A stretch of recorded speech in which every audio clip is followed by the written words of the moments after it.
नमस्कार दोस्तों, स्वागत है आपका हमारे चैनल शक से जीत हुई में। आशा करती हूँ आप सभी ठीक होंगे। और चलिए शुरू करते हैं। आज हम लोग उपन्यास देखेंगे। इससे पहले हम लोग कहानी देख चुके हैं। तो चलिए पहला प्रश्न देखते हैं कि डॉक्टर काशीनाथ सिंह द्वारा लिखित उपसंहार की कथा वस्तु का आधार क्या है। ये डॉक्टर काशीनाथ सिंह द्वारा लिखित उपन्यास है उपसंहार। तो पहला ऑप्शन है सीता निष्कासन के बाद राम का जीवन, महाभारत युद्ध के बाद कृष्ण का जीवन, ज्ञान प्राप्ति के बाद बुद्ध का जीवन और दक्षिण अफ्रीका से लौटने के बाद गांधी का जीवन। तो ये ऑप्शन बी सही है। महाभारत युद्ध के बाद कृष्ण का जीवन का इसमें वर्णन किया गया है उपसंहार में। देखते हैं डिटेल। डॉक्टर काशीनाथ सिंह द्वारा लिखित उपन्यास उपसंहार महाभारत युद्ध के बाद कृष्ण के जीवन पर आधारित कथा वस्तु है। इस उपन्यास में से कृष्ण के सद्कार्यों का बखान नहीं है, बल्कि उस द्वारकाधीश कृष्ण का उत्तरार्ध है जिसे महाभारत युद्ध के पश्चात उस युद्ध की विभीषिका ने कहीं दूर नेपथ्य में धकेल दिया गया है। अब देखते हैं अगला प्रश्न। अपनी अपनी अजनबी उपन्यास के लेखक कौन है बताइए। सच्चिदानंद हीरानंद वात्स्यायन अज्ञेय हैं, प्रभाकर माचवे हैं, भगवती चरण वर्मा है और यशपाल हैं। तो देखिए अपने अपने अजनबी उपन्यास के लेखक अज्ञेय जी हैं। सच्चिदानंद हीरानंद वात्स्यायन अज्ञेय। डिटेल देखते हैं। अपने अपने अजनबी के उपन्यास के रचनाकार सच्चिदानंद हीरानंद वात्स्यायन अज्ञेय हैं। यह उपन्यास अज्ञेय के अन्य उपन्यासों से भिन्न प्रकृति का रचना है। इस उपन्यास में यथार्थ बोध के वैयक्तिक पक्ष की प्रधानता है। इस रचना को कुछ विद्वानों ने अस्तित्ववादी चेतना का उपन्यास माना है। अज्ञेय ने इसकी रचना दो पात्रों योके और सेल्मा के माध्यम से की है। योके और सेल्मा याद रखिएगा किसके पात्र हैं। अब देखते हैं निम्नलिखित को सुमेलित कीजिए। बताना है, इसमें सुमेल करना है। तो देखिए उपन्यास है और इसमें दिया है रचनाकार। तो देखिए अलमा कबूतरी ये मैत्रेयी पुष्पा की है, छप्पर जयप्रकाश करदम की है और मुक्ति पर्व मोहनदास ने ये जो है नमिसारण्य का है और आवा चित्रा मृदुगल का है। तो देखिए पहला का तीसरा किस ऑप्शन में है। देखिए एक ही ऑप्शन में है ही, वो है ऑप्शन डी, इसलिए ऑप्शन डी सही है। अगला देखते हैं। देखिए इसमें मिलान किया हुआ दिया है। अब अगला प्रश्न देखते हैं कि शेखर एक जीवनी को मैं हिंदी के 5 सबसे महत्वपूर्ण उपन्यासों में मानता हूँ। प्रसिद्ध उपन्यास शेखर एक जीवनी के संदर्भ में असूक्ति पर अभिमत इनमें से किसका है। डॉक्टर रामस्वरूप चतुर्वेदी, डॉक्टर रामकमल राय। अगला प्रश्न देखते हैं। अगला ऑप्शन देखते हैं। देखिए डॉक्टर विद्यानिवास मिश्र और डॉक्टर नामवर सिंह। तो देखिए इसके डॉक्टर नामवर सिंह ने कहा है ये। डिटेल देखते हैं। शेखर एक जीवनी को मैं हिंदी के 5 सबसे महत्वपूर्ण उपन्यासों में मानता हूँ। यह सुक्तिपरक अभिमत डॉक्टर नामवर सिंह का है। समाज से उपेक्षित भंगियों की जीवन गाथा उपन्यास में है। देखिए जुलूस, नाचियो बहुत गोपाल, मैला आंचल, प्रति परिकथा। तो बताइए कौन सा उपन्यास है ये। तो ये ऑप्शन बी नाचियो बहुत गोपाल, ये समाज से उपेक्षित भंगियों की जीवन गाथा इसमें है। डिटेल देखते हैं। नाचियो बहुत गोपाल यशस्वी साहित्यकार अमृतलाल नागर का है। उनके अब तक के उपन्यासों की लेख से हटकर सर्वथा मौलिक उपन्यास है। इसमें मेहतर को कहे जाने वाले अछूतों में भी अछूत अभागे अत्यंजो के चारों ओर की कथा का ताना बाना बुना गया है और उनके अंतरंग जीवन की करुणामयी, रसाद्र और हृदयग्राही झांकी प्रस्तुत की गई है। 2.5-3 वर्षों के अथक परिश्रम से विभिन्न मेहतर बस्तियों के सर्वेक्षण व वहां के निवासियों के इंटरव्यू के आधार पर लिखी गई इस बृहद औपन्यासिक कृति में नागर जी ने सहृदय कथाकार और सजग समाजशास्त्री का अद्भुत समन्वय हुआ है। अब देखिए तीसरी सत्ता उपन्यास के लेखक का क्या नाम है। गिरिराज किशोर, श्रीलाल शुक्ल, गोविंद मिश्र, निर्मल वर्मा। तो कौन है। गिरिराज किशोर जी हैं, ऑप्शन ए सही है।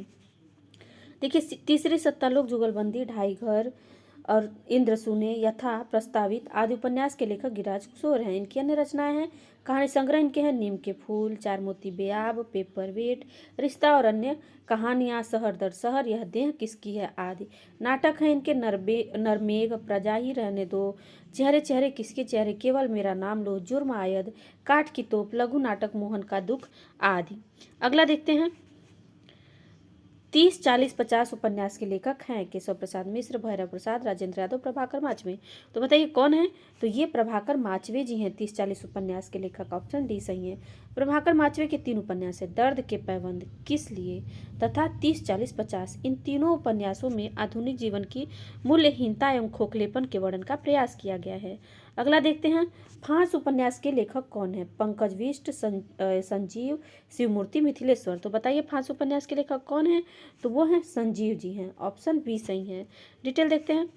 फ्रांस उपन्यास के लेखक संजीव हैं। इस उपन्यास की पृष्ठभूमि है देश भर में लगभग पिछले 2 दशकों में से बढ़ रही किसानों की आत्महत्याएं। हालांकि उपन्यास में महाराष्ट्र के यवतमाल जिले के बनगांव नामक गांव का चित्रण किया गया है, लेकिन इसमें आंध्र प्रदेश व कर्नाटक के किसानों सहित भारत के उन सभी किसानों की कहानियां शामिल हैं जिन्हें पहले जीएम बीजों का इस्तेमाल करने के लिए फुसलाया गया और फिर कर्ज दिया गया, लेकिन सूखे की मार और कुछ प्रकृति के साथ अत्याचार के कारण सीधे साधे किसानों की जिंदगी कर्ज और सूखे के बोझ तले होने के कारण आत्महत्या की तरफ बढ़ती गई। और ये अधिकतम घटनाएं पंजाब में हुई थी, आपको पता होगा। निम्नलिखित में से कौन सा उपन्यास कमलेश्वर का नहीं है? काली आंधी, डाक बंगला, चौखट, कितने पाकिस्तान। तो बताइए इसमें से कौन सा है जो कमलेश्वर का नहीं है? तो ऑप्शन सी चौखट जो है ये कमलेश्वर का नहीं है। काली आंधी, डाक बंगला, कितने पाकिस्तान ये कमलेश्वर की रचना है। डिटेल देखते हैं। कमलेश्वर का नाम नई कहानी आंदोलन से जुड़ा अगुआ कथाकारों में आता है। उनकी पहली कहानी 1948 में प्रकाशित हुई थी, परंतु राजा निर्भया 1957 से भी बड़े कथाकार बन गए।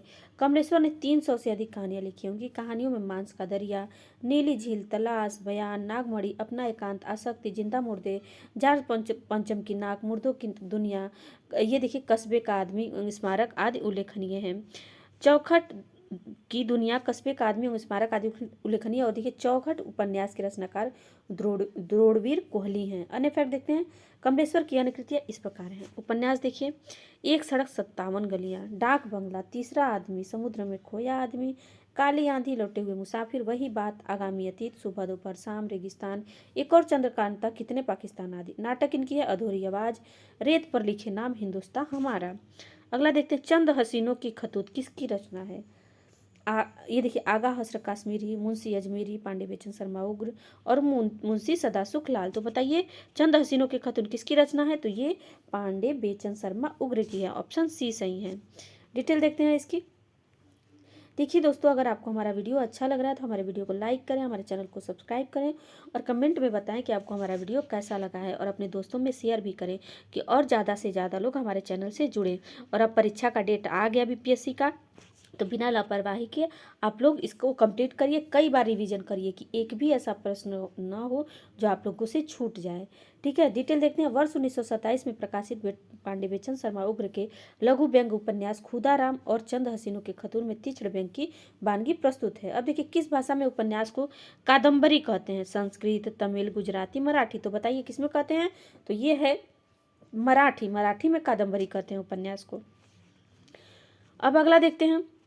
उपन्यास और उपन्यासकार की दृष्टि से एक युग अशुद्ध है। नीला चांद शिव प्रसाद सिंह, महाभोज उषा प्रियंवदा, सारा आकाश राजेंद्र यादव और मुझे चांद चाहिए सुरेंद्र वर्मा। पूछा है कौन सा अशुद्ध है? तो बताइए कौन सा अशुद्ध है? इसका देखिए ऑप्शन बी अशुद्ध है। महाभोज जो है ये उषा प्रियंवदा का नहीं है, मनु भंडारी का है।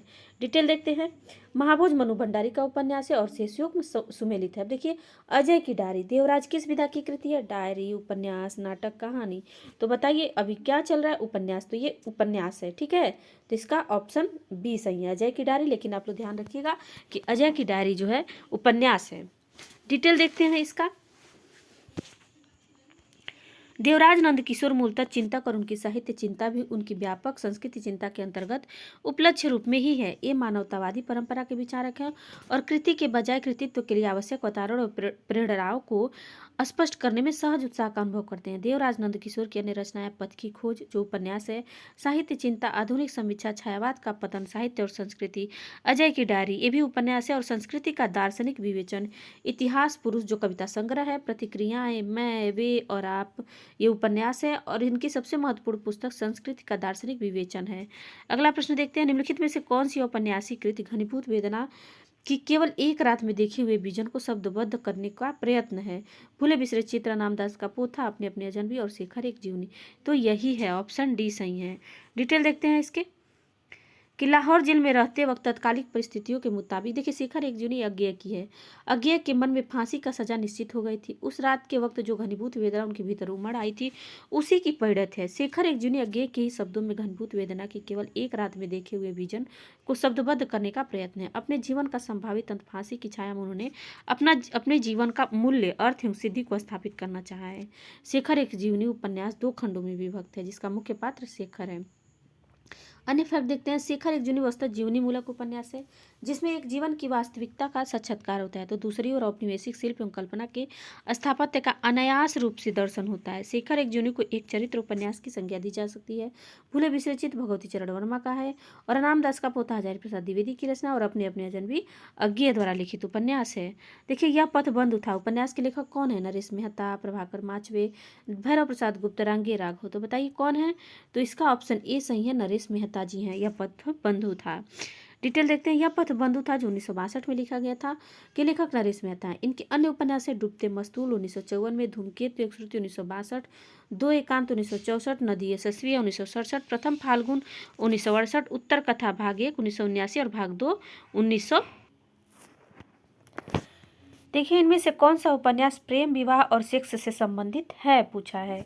इरावती, तितली, कंकाल, इनमें से कोई नहीं, तो वो है कंकाल। कंकाल जो है प्रेम, विवाह और सेक्स से संबंधित है। डिटेल देखते हैं। जयशंकर प्रसाद द्वारा रचित उपन्यास कंकाल प्रेम, विवाह और सेक्स से संबंधित है, जिसमें समाज की त्याज, अवैध और अज्ञात कुलशील संतानों की कथा कही गई है। अगला प्रश्न देखते हैं। दुखम सुखम उपन्यास की लेखिका कौन है? चित्रा मृदुगल, प्रभा खेतान, ममता कालिया, नासिरा शर्मा। तो बताइए कौन है?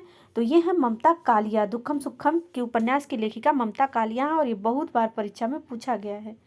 अगला प्रश्न देखते हैं।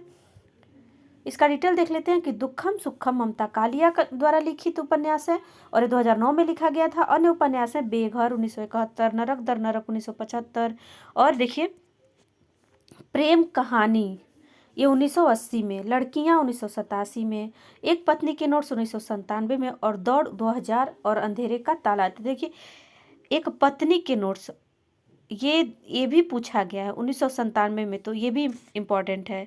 अगला देखते हैं। निम्न में से कौन सा उपन्यास एक उपन्यासकार का सही युग्म सही नहीं है?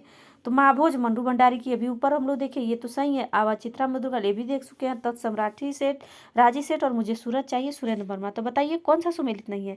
तो ऑप्शन डी, मुझे सूरज चाहिए सुरेंद्र वर्मा की नहीं है और ये महाभोज मंडू भंडारी की है, आवा चित्रा मधुगल की है और तत्सम राजी सेठ की है। तो इसका डिटेल देखते हैं। सुरेंद्र वर्मा ने मुझे चांद चाहिए उपन्यास लिखा है, न कि मुझे सूरज चाहिए। महाभोज भंडारी का आवा, चित्रा मधुगल तथा तत्सम राजी सेठ का उपन्यास, ये सारा सुमेलित है। सुरंग में सुबह उपन्यास के लेखक हैं शिवमूर्ति, मिथिलेश्वर, संजीव, अमरकांत। तो बताइए कौन है सुरंग में सुबह के लेखक? वो है मिथिलेश्वर। ऑप्शन बी सही है। डिटेल देखते हैं। सुरंग में सुबह उपन्यास के लेखक मिथिलेश्वर हैं। इनके अन्य उपन्यास इस प्रकार हैं। झुनिया 1980, युद्ध स्थल 1981, प्रेम नबाड़ी उपजे 1995 और यंत्र नहीं 2000 एवं एक थी मुनीला। अन्य फैक्ट देखते हैं। मिथिलेश्वर को बाबूजी कहानी संग्रह के लिए मध्य प्रदेश साहित्य परिषद द्वारा वर्ष 1976 में अखिल भारतीय मुक्तिबोध पुरस्कार और बंद रास्तों के बीच कहानी संग्रह के लिए सोवियत रूस द्वारा 1979 के सोवियत लैंड नेहरू पुरस्कार और मेघना का निर्णय कहानी संग्रह के लिए उत्तर प्रदेश हिंदी संस्थान द्वारा 1982 में के यशपाल पुरस्कार तथा निखिल भारत बंग साहित्य द्वारा राज्य के सर्वोत्कृष्ट हिंदी लेखन के लिए 1983 में अमृत पुरस्कार से पुरस्कृत एवं सम्मानित किया गया। इनको कुछ ज्यादा ही पुरस्कार मिल गया है। चलिए देखते हैं अगला प्रश्न। सुरेंद्र वर्मा के प्रसिद्ध उपन्यास मुझे चांद चाहिए की नायिका कौन है? वर्षा वशिष्ठ, अनन्या महुआ और मधुलिका। तो बताइए कौन है? तो ये है वर्षा वशिष्ठ। ये जो है मुझे चांद चाहिए की नायिका है और ये किसकी है? सुरेंद्र वर्मा की। ये भी ध्यान रखिएगा। चलिए, सुरेंद्र वर्मा के प्रसिद्ध उपन्यास मुझे चांद चाहिए की नायिका वर्षा वशिष्ठ है। इस उपन्यास में सुरेंद्र वर्मा ने समाज, रंगमंच और सिने जगत से जुड़े विभिन्न पहलुओं को छूने की कोशिश की है। वर्ष 1996 में इस रचना के लिए इन्हें साहित्य अकादमी पुरस्कार से नवाजा गया। सुरेंद्र वर्मा की अन्य रचनाएं हैं उपन्यास अंधेरे से परे, दो मुर्दों के लिए गुलदस्ता, काटना सामी का वृक्ष, पद्म पंखुड़ी की धार से। अब देखिए कहानी संग्रह इनकी कौन सी है? जहां बारिश नहीं। नाटक देखिए सेतुबंध, द्रौपदी, सूर्य की अंतिम किरण से सूर्य की पहली किरण, बहुत बार पूछा गया है। आठवां सर्ग, 100 छोटे सैयद बड़े सैयद, एक दूनी एक, शकुंतला की अंगूठी, ये इनके नाटक हैं। मुझे चांद चाहिए उपन्यास के लेखक देखिए कौन है? सुरेंद्र वर्मा जी हैं। ऑप्शन बी सही है। ऊपर हम लोग देख चुके हैं। शेष कादम्बरी उपन्यास के लेखक कौन है? मृदुला गर्ग, उषा प्रियंवदा, मनु भंडारी, अलका सरावगी। तो बताइए कौन है? तो शेष कादम्बरी के लेखक अलका सरावगी हैं, लेखिका हैं। डिटेल देखते हैं। शेष कादम्बरी उपन्यास की लेखिका अलका सरावगी हैं। उनके अन्य उपन्यास हैं कली कथा, वाया बाईपास 1998, कोई बात नहीं 2004 में, और ब्रेक के बाद 2008 में। और देखिए लालटेन की छत, ये भी बहुत बार पूछा गया, किसका उपन्यास है ये? भीष्म साहनी, उषा प्रियमदा, निर्मल वर्मा, नरेंद्र कोहली। तो बताइए लालटेन की छत किसकी है? ये निर्मल वर्मा की है लालटेन की छत। ऑप्शन सी सही है। डिटेल देखते हैं। देखिए ये 1974 में लिखी गई थी लालटेन की छत, जिसके लेखक निर्मल वर्मा है। और हाँ, इनके और उपन्यास है वे दिन, जो 1964 में, एक चिथड़ा सुख 1979 में, रात के रिपोर्टर 89 में, और अंतिम अरण्य 2000 में। अगला देखते हैं लालटेन की छत। देखिए सेम प्रश्न है, तो किसका है ये लालटेन की छत? ये है हमारा निर्मल वर्मा का। ऑप्शन डी सही है। अगला देखते हैं, वे दिन किस गद्यात्मक विधा की रचना है? तो देखिए वे दिन ये उपन्यास की रचना है। और देखिए इसके अब हम लोग इससे पहले डिटेल देखे हैं इसके बारे में। निष्कवच उपन्यास की लेखिका हैं क्षमा कौल, सूर्यबाला, मधुकंकर या राजी सेठ। तो बताइए कौन है निष्कवच की? ये राजी सेठ जी हैं उपन्यास की लेखिका। डिटेल देखते हैं। निष्कवच राजी सेठ का उपन्यास है। इनका एक अन्य उपन्यास तत्सम है, अंधे मोड़ से आगे, तीसरी हथेली, यात्रा मुक्त, दूसरे देश काल में, यह कहानी नहीं, कहानी संग्रह है इनकी। अगला देखते हैं, निम्नलिखित में से अमृत राय का उपन्यास है विषाद मठ, हुजूर, बीज, दुख मोचन। तो बताइए कौन सा उपन्यास है जो अमृत राय की है? वो है बीज। बीज जो है अमृत राय का उपन्यास है। इसका डिटेल देखते हैं। अमृत राय के पहले उपन्यास बीज 1952 में, दूसरे महायुद्ध सन 42 की क्रांति, बंगाल का दुर्भिक्ष, आजाद हिंद फौज, विद्यार्थियों का जुलूस और आंदोलन, स्वाधीनता दिवस आदि घटनाओं के परिप्रेक्ष्य में वर्तमान जीवन की विषमताओं का चित्रण किया गया है। इस उपन्यास पर मार्क्सवादी प्रभाव है। इनके अन्य उपन्यास हैं नागफनी का देश, जो 1953 में लिखा गया था, हाथी के दांत 1956, सुख दुख 1969, भटियाली 1969 आदि। अब देखिए जुलूस उपन्यास के लेखक कौन है? नागार्जुन, मोहन राकेश, कमलेश्वर, फणीश्वर नाथ रेणु। अगर आप स्टार्टिंग से मेरा सारा हिंदी का वीडियो देखें तो इसको बता देंगे बिना देखे। तो बताइए जुलूस उपन्यास के लेखक ए फणीश्वर नाथ रेणु जी हैं। ऑप्शन डी सही है। ठीक है, देखते हैं। जुलूस उपन्यास फणीश्वर नाथ रेणु का है। जुलूस में पूर्वी बंगाल से आए शरणार्थियों की समस्याओं की ओर ध्यान आकृष्ट किया गया है। इनके अन्य उपन्यास हैं मैला आंचल 1954, परिकथा 1957, दीर्घतम्पा 1963, कितने चौराहे 1966, पलटू बाबू रोड 1979, राम रतन राय 1971। रेणु का अधूरा उपन्यास है। इसमें आंचलिकता का वह रूप नहीं रह गया है जो मैला आंचल या परिकथा में है। अगला देखते हैं। आंचलिक उपन्यासों के प्रवर्तक किसे माना जाता है? नागार्जुन, शिवभूषण सायस, फणीश्वरनाथ रेणु और शिवप्रसाद मिश्र। तो बताइए किसे माना जाता है? तो ये है फणीश्वरनाथ रेणु को माना जाता है। ऑप्शन सी सही है। देखिए फणीश्वरनाथ रेणु के उपन्यास ही सही अर्थों में आंचलिक हैं। मैला आंचल और परिकथा में ग्रामांचलों के जितने विशद और सवाक चित्र देखने को मिलते हैं उतने अन्य तथाकथित आंचलिक उपन्यासों में नहीं। अतः फणीश्वरनाथ रेणु को आंचलिक उपन्यासों का प्रवर्तक माना जाता है। उन्होंने पहला मैला आंचल लिखा, तत्पश्चात परिकथा। रेणु के मैला आंचल के प्रकाशन के पूर्व नागार्जुन का बलचनामा जो 1952 में प्रकाशित हुआ था, पर इसे आंचलिक नहीं कहा गया, यद्यपि इसमें आंचलिकता का कम रंग नहीं है। देखिए हिंदी का पहला आंचलिक उपन्यास तो कौन सा है? मैला आंचल। ऑप्शन ए सही है। मैला आंचल किस प्रकार का उपन्यास है? तो आंचलिक है। ऑप्शन सी सही है। आवारा मसीहा किस उपन्यासकार की जीवनी से संबंधित है? तो देखिए शरतचंद, बंकिम चंद्र, अमृतलाल नागर और बिमल मित्र। तो ये हैं आवारा मसीहा। ऑप्शन ए सही है। शरतचंद की जीवनी पे आधारित है ये उपन्यास। डिटेल देखते हैं। आवारा मसीहा उपन्यासकार शरतचंद की जीवनी से संबंधित है। इसके लेखक विष्णु प्रभाकर है। ज्ञान चंद्र जैन ने कथा शेष में अमृतलाल नागर की जीवनी लिखी है।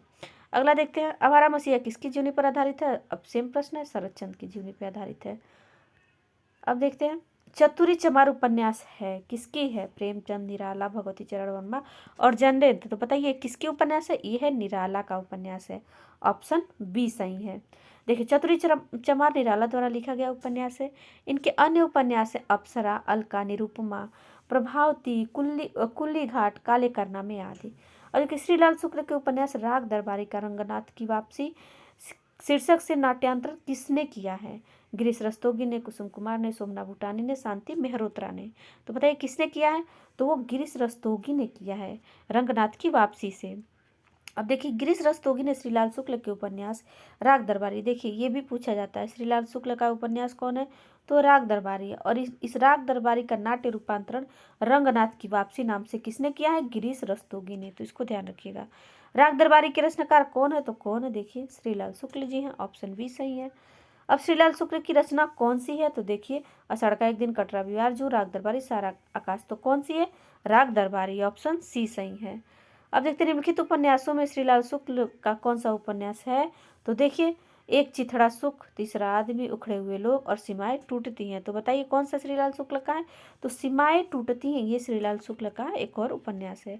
श्रीलाल शुक्ल के उपन्यास है सूने घाट का सूरज, जो 1957 में लिखा गया था, अज्ञातवास 1962 में, राग दरबारी 1968 में, आदमी का जहर 72 में, सीमाएं टूटती हैं 73 में, मकान 76 में, पहला पड़ाव 87 में, विश्रामपुर का संत 98 में, बब्बर सिंह और उसके साथी 99 में, राग विरार 2001 में, एक चिथड़ा सूखा निर्मल वर्मा, तीसरा आदमी कमलेश्वर तथा उखड़े हुए लोग राजेंद्र यादव का उपन्यास है।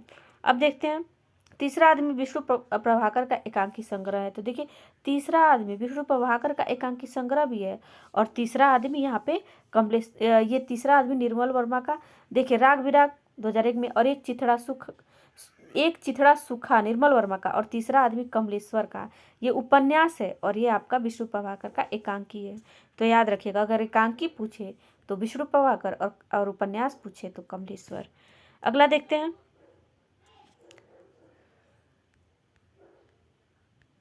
सरकटी लाश उपन्यास के लेखक कौन है? बाबू देवकीनाथ खत्री, गोपाल राम गहमरी, लज्जाराम मेहता और इनमें से कोई नहीं। तो बताइए कौन है सरकटी लाश के लेखक? तो ये हैं आपके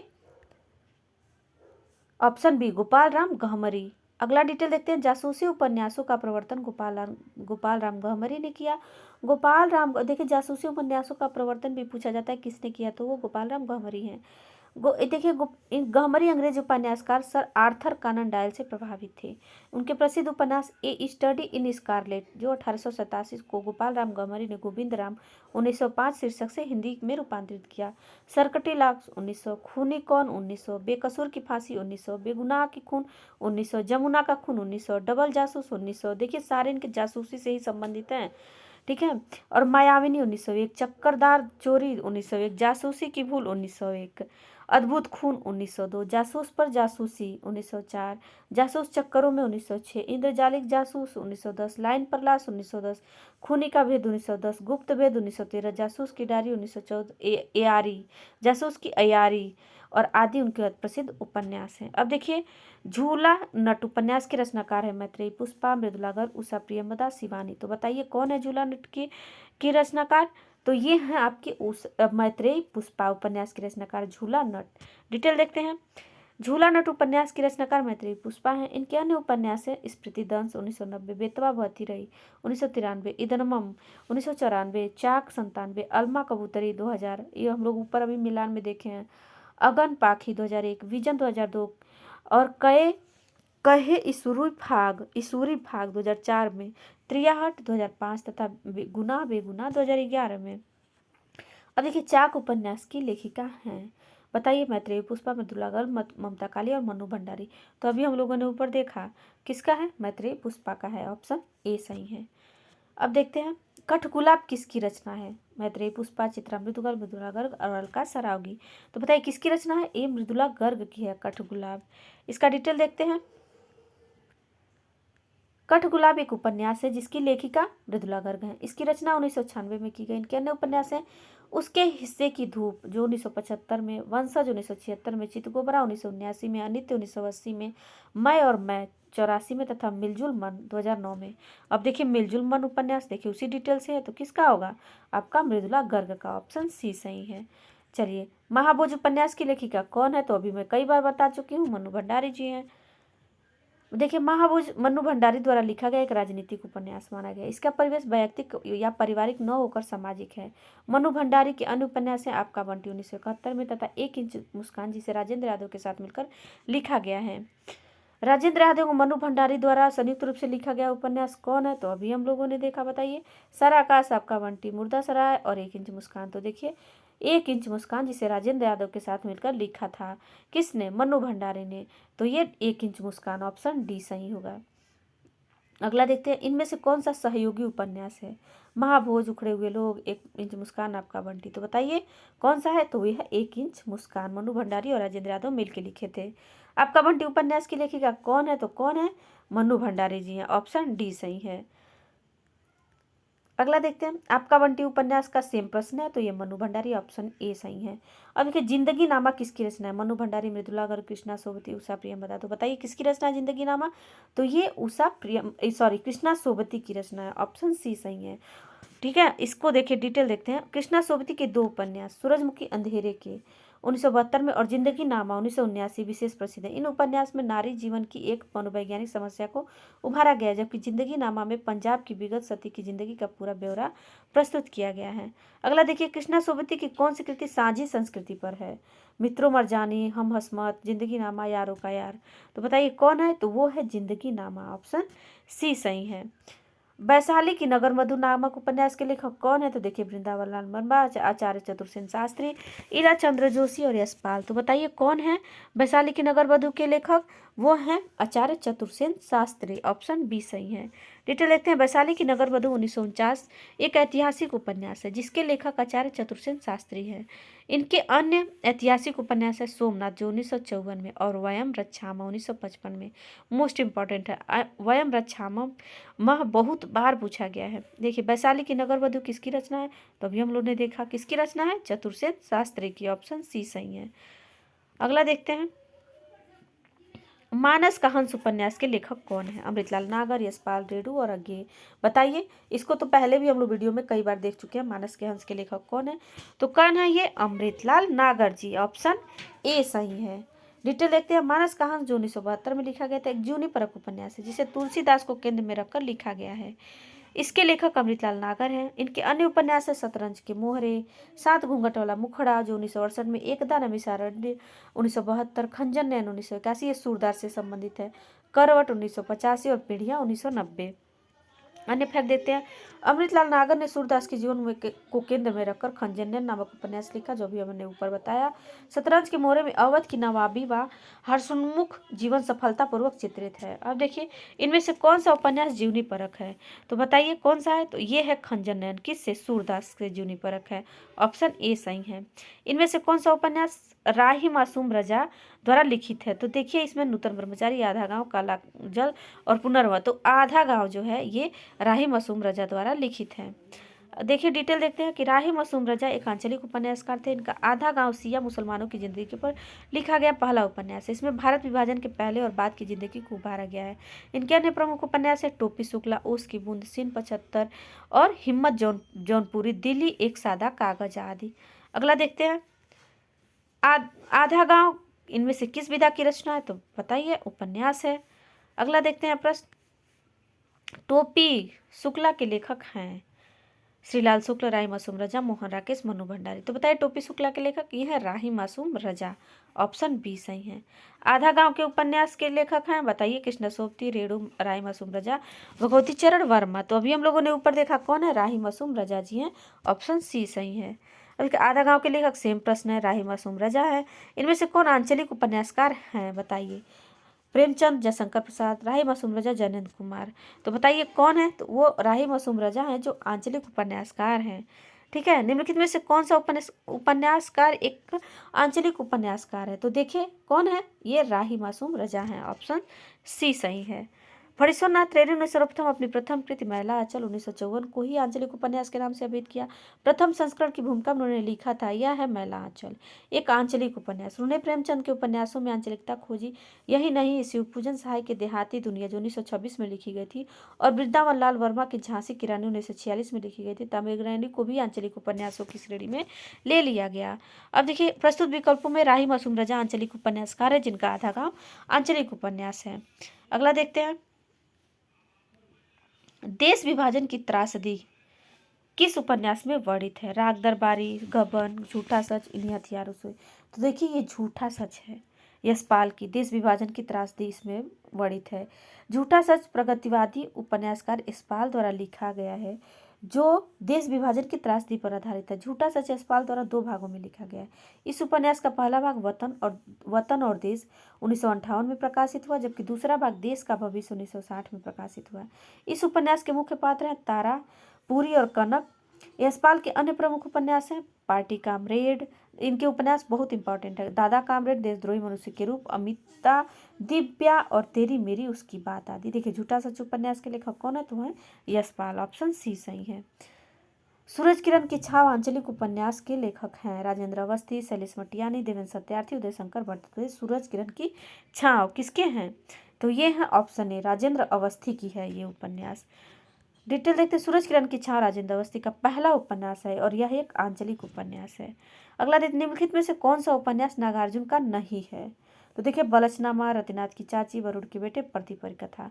तो देखिए बलचनामा है, रतिनाथ की चाची भी है, वरुण के, और प्रति परिकथा इनकी नहीं है। और ऊपर ऊपर हम लोगों ने पढ़ा है प्रति परिकथा किसकी है बताइए, तो इसका ऑप्शन डी सही होगा कि ये इनकी नागार्जुन की नहीं है, बल्कि देखिए किसकी है, ये फणीश्वरनाथ रेणु की है। शेष उपन्यास नागार्जुन के हैं। नागार्जुन का पहला उपन्यास रतिनाथ की चाची 1948 में प्रकाशित हुआ, बलचनामा 1952 में, नई पौधे 1953 में, बाबा बटेश्वर 1954 में, वरुण के बेटे 57 में, दुखमोचन 57 में, कुंभीपाक 60 में, हीरक जयंती 61 में, उग्रतारा 63 में, इमरतिया 1968 में, पारो 1975 में, गरीबदास 79 में आदि इनके प्रमुख उपन्यासकार हैं। अगला देखते हैं। सांप्रदायिक समस्या पर लिखा गया उपन्यास कौन सा है, तमस, बलचनामा, अपने अपने अजनबी और बुध और समुद्र। तो बताइए सांप्रदायिक समस्या पर कौन लिखा गया है, तो वो है ऑप्शन ए तमस, ये भीष्म साहनी की है। अगला देखते हैं। देखिए तमस भीष्म साहनी का सांप्रदायिक समस्या पर लिखा गया उपन्यास है, जिसमें भारतीय विभाजन के पूर्व हिंदू मुस्लिम दंगों का जायजा लिया गया। यह 2 भागों में है। पहले भाग में शहरी दंगों की डॉक्यूमेंट्री है, तो दूसरे भाग में एक परिवार के माध्यम से गाँव के दंगों का चित्रण किया गया है। इनके अन्य उपन्यास है बताइए, बसंती, कुंती, भाग्यरेखा, कड़ियाँ, झरोखे, मैयादास की माड़ी। ये मोस्ट इंपॉर्टेंट है, बार बार जो एग्जाम में पूछे जाते हैं मैं बता देती हूँ कि मोस्ट इंपॉर्टेंट है और इसमें भी पूछे जाने के पूरे चांसेज हैं। चलिए अगला प्रश्न देखते हैं। निम्नलिखित रचनाओं में से कौन सी ऐसी पुस्तक है जो भारत पाकिस्तान विभाजन को लेकर नहीं लिखी गई है, तमस, आधा गांव, कितने पाकिस्तान, राग दरबारी। तो बताइए देखिए तमस तो है और कितने पाकिस्तान भी है। अब आधा गांव और राग दरबारी में बताइए कौन सा नहीं लिखी गई है, तो वो है आपकी राग दरबारी। ये जो है भारत पाकिस्तान विभाजन पे नहीं है और ये तीनों भारत पाकिस्तान के विभाजन पे है। भारत पाकिस्तान विभाजन को लेकर राग दरबारी पुस्तक नहीं लिखी गई है। यह प्रसिद्ध व्यंग उपन्यासकार श्रीलाल शुक्ल की रचना है। भीष्म साहनी द्वारा रचित तमस, राही मासूम राजा द्वारा रचित आधा गांव तथा कमलेश्वर द्वारा रचित कितने पाकिस्तान उपन्यास भारत पाकिस्तान विभाजन को लेकर लिखी गई है। और देखिए अगर आप बिहार बोर्ड की किताब हिंदी का 6, 7, 8, 9, 10 नहीं पढ़ पाए हैं तो मैं कोशिश कर रही हूँ कि मैं केवल जो नाम है, पाठ के नाम और लेखक के नाम और कवि के नाम, वो मैं एक वीडियो में करा दूं, जिसके लिए अगर प्रश्न पूछे जाते हैं तो उससे आप लोग को परेशानी ना हो। मैं ट्राई करूंगी कि मैं वो करा दूं। मेरे घर शादी है तो मैं थोड़ी सी बिजी हूं, लेकिन हाँ मैं कोशिश करूंगी कि वो मैं कंप्लीट कराऊं, क्योंकि उससे प्रश्न बनेंगे, क्योंकि सिलेबस में दिया हुआ था कि हाँ SCERT से भी क्वेश्चन पूछे जाएंगे और NCERT से भी। और NCERT भी अगर आप लोग नहीं पढ़े 1 to 5 तो मैं इसी चैनल पर डाली हूँ, 1 to 5 का, और 10th का भी मैं NCERT का जितने जो कवि हैं, गद्य और पद्य के जितने कवियों का परिचय वो मैं डाली हूँ, और जो मोस्ट इंपॉर्टेंट है उसी से प्रश्न बनते हैं। तो आप लोग जाके देख सकते हैं, प्लेलिस्ट भी मैं बना दी हूँ क्षितिज भाग 1, क्षितिज भाग 2 के। चलिए अब SCERT का मैं कोशिश करूँगी कि कवियों का नाम और लेखकों के नाम और पाठ के नाम वो मैं बना दूँ। अब देखिए अगला नंबर देखते हैं। निम्नलिखित में से किस उपन्यास का कथानक भारत पाकिस्तान विभाजन पर आधारित नहीं है, तो देखिए वैसा ही है, झूठा सच है, तमस है, आधा गांव है। कर्मभूमि जो है नहीं है भारत पाकिस्तान पर आधारित। कर्मभूमि 1932 ईस्वी में उपन्यास जो प्रेमचंद द्वारा लिखा गया है, भारत पाकिस्तान विभाजन पर आधारित नहीं है, बल्कि इसमें नागरिक और ग्रामीण दोनों जीवन धाराओं पर आधारित यथार्थवादी राजनीतिक चित्रण किया गया है। शेष सभी उपन्यास भारत पाकिस्तान विभाजन पर आधारित है। और दोस्तों आप लोग जितने लोग भी हैं प्लीज़ जो वीडियो हमारे देख रहे हैं वो प्लीज़ अपने दोस्तों में शेयर भी करें कि और लोग हमारे चैनल को सब्सक्राइब करें। आप लोग अपने व्हाट्सएप पे स्टेटस भी लगा सकते हैं। चलिए अगला प्रश्न देखते हैं। पाप और पुण्य के चिरंतन नैतिक प्रश्नों को किस उपन्यास में प्रस्तुत किया गया है, सामर्थ्य और सीमा, चित्रलेखा, भूले बिसरे चित्र, आखिरी दाव। तो बताइए ये है ऑप्शन बी, चित्रलेखा जो है पाप और पुण्य के चिरंतन नैतिक प्रश्न के ये उपन्यास में प्रस्तुत किए गए हैं। अब देखें चित्रलेखा के डिटेल देखते हैं। इसमें चित्रलेखा भगवती चरण वर्मा की है, यह औपन्यासिक कृति है। भगवती चरण वर्मा को उपन्यासकार के रूप में प्रतिष्ठित करने वाला उनका उपन्यास चित्रलेखा है। जिसमें पाप पुण्य के चिरंतन नैतिक प्रश्न को प्रस्तुत किया गया है। इनके अन्य प्रमुख उपन्यास है पतन, 3 वर्ष, टेढ़े मेढ़े रास्ते, आखिरी दाव, भूले बिसरे चित्र, रेखा, सीधी सच्ची बातें तथा सबई नचावत, राम गोसाई। भूले बिसरे चित्र भी बहुत बार पूछे गए हैं। अब देखिए चित्रलेखा किसकी औपन्यासिक कृति है, तो अभी हम लोगों ने देखा किसकी है, बताइए। ऑप्शन ए है भगवती चरण वर्मा, भगवती प्रसाद वाजपेयी, उदय शंकर भट्ट, विष्णु प्रभाकर। तो बताइए ये है ऑप्शन ए, भगवती चरण वर्मा की है। अगला देखते हैं, बावन दास इनमें से किस उपन्यास के पात्र हैं, तो गोदान, प्रतिपरिकथा, बलचनामा, मैला आंचल। तो किसके पात्र हैं, ये बावन दास जो है मैला आंचल के पात्र हैं। और इसके लेखक कौन है, फणीश्वरनाथ रेणु, जिनके ये पहला आंचलिक उपन्यास है। देखिए मैला आंचल उपन्यास का पात्र बावन दास है, कालीचरण, कमली तथा डॉक्टर प्रशांत है। परिकथा के पात्र जितेंद्र तथा इरावती हैं। होरी, गोबर, माता दीन, दाता दीन, अलगू, मंगरू, धनिया, सिलिया, झुनिया आदि गोदान के पात्र हैं। गोबर प्रेमचंद के किस उपन्यास का पात्र है, प्रेमाश्रम, गबन, गोदान, निर्मला। तो बताइए किसका पात्र है, ये तो बहुत फेमस पात्र है, तो वो है गोदान, गोबर गोदान का पात्र है। अगला देखते हैं, वर्ग वैषम्य, वर्ग चेतना प्रेमचंद के किस उपन्यास का मूल आधार है, गबन, गोदान, निर्मला, प्रेमाश्रम। तो बताइए किसका आधार है, तो ये है आपका ऑप्शन डी, प्रेमाश्रम का। ठीक है, अगला देखते हैं डिटेल। प्रेमचंद प्रेमाश्रम उपन्यास में प्रेम के माध्यम से हृदय परिवर्तन द्वारा समाज की आर्थिक विषमताओं को हटाकर राम राज्य स्थापित करना चाहते हैं। यह उपन्यास वर्ग वैषम्य एवं वर्ग चेतना पर आधारित है। प्रेमाश्रम के किसान जमींदारों की बेगारी, धौंस तथा अत्याचार के विरुद्ध तनकर खड़े हैं। अगला देखते हैं प्रश्न, इसका डिटेल देखिए और दिया है। प्रेमचंद के प्रेमाश्रम उपन्यास पर गांधीवाद का प्रभाव है, पूछ सकता है कि प्रेमचंद के किस उपन्यास पर गांधीवाद का प्रभाव है, तो है प्रेमाश्रम। वसुधा यह हिंदी का पहला राजनीतिक उपन्यास है। प्रेमाश्रम प्रेमचंद के गोसे आफियत का हिंदी अनुवाद है। अब देखिए प्रेमचंद का कौन सा उपन्यास गांधीवाद से प्रभावित है, देखिए पूछ ही दिया उसके बाद, तो वो है गोदान, कर्मभूमि, रंगभूमि और सेवा सदन। तो बताइए प्रेमचंद का कौन सा उपन्यास गांधीवाद से प्रभावित है, देखिए केवल प्रेमाश्रम ही नहीं है, उसका देखिए रंगभूमि, ये भी जो है गांधीवाद से प्रभावित है। तो डिटेल देखते हैं, प्रेमचंद का उपन्यास रंगभूमि में के गांधीवाद नायक सूरदास का व्यक्तित्व तो अनेक दृष्टियों से महत्वपूर्ण है। सूरदास का साधन शुद्धि का आग्रह, मशीनीकरण का विरोध, पूंजवादी संस्कृति की उपेक्षा प्राचीन काल से चली आई है, सामंतवादी संस्कृति के प्रति आकर्षण आदि विचार गांधीवाद का प्रभाव सूचित करते हैं। कर्मभूमि में गांधी के व्यवहारिक कार्यक्रमों को गांव में प्रचार दिखाया गया है। सूत कताई, बुनाई और हरिजनोद्धार, शराबबंदी, मुर्दा जानवरों का मांस भक्षण न करना और विभिन्न जातियों में रोटी व्यवहार, मंदिर प्रवेश का आंदोलन इत्यादि को पढ़ते समय गांधी युग का वातावरण साकार होता जान पड़ता है।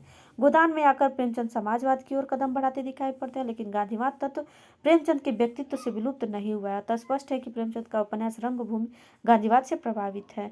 देखिए उत्तर प्रदेश माध्यमिक शिक्षा सेवा चयन बोर्ड ने अपनी प्रारंभिक उत्तर कुंजी में इस प्रश्न का उत्तर विकल्प सी माना, किंतु संशोधित उत्तर कुंजी में भी बताया। जबकि मुरली मनोहर प्रसाद सिंह द्वारा रेखा अवस्थी द्वारा संपादित पुस्तक प्रेमचंद विगत महत्तर वर्तमान अर्थवत्ता में हिंदी उपन्यास परंपरा नंदुलारी वाजपेयी द्वारा संपादित अध्याय के अंतर्गत पृष्ठ 192-194 तक संस्करण 2008 में यह उद्धृत है कि प्रेमचंद के उपन्यास रंगभूमि में हिंदू, मुसलमान, ईसाई, नागरिक, ग्रामीण के साथ विभिन्न वर्गों और स्थितियों की योजना एवं गांव तथा नगरों के परिवारों का वर्णन किया गया है। इसके लिखे जाने के समय गांधी जी का सत्याग्रह आंदोलन पराकाष्ठा पर था। गांधी जी के सामाजिक, राजनीति तथा आदर्शमूलक विचारों से यह उपन्यास प्रभावित है। सूरदास नामक अंधा पात्र भारतीय ग्रामीण जीवन का प्रतीक है तथा गांधीवादिता में पगा हुआ है। वह अंधा निर्बल होने पर भी निष्ठावान है। विनय, सोफिया और प्रभु सेवक आदि के चित्रणों में भी गांधीवादी जीवन दृष्टि का प्रभाव है। अब देखिए रंगभूमि गांधीवादी उपन्यास इसलिए कहा जाता है कि गांधी जी की राजनीतिक चेतना से अनुप्राणित है।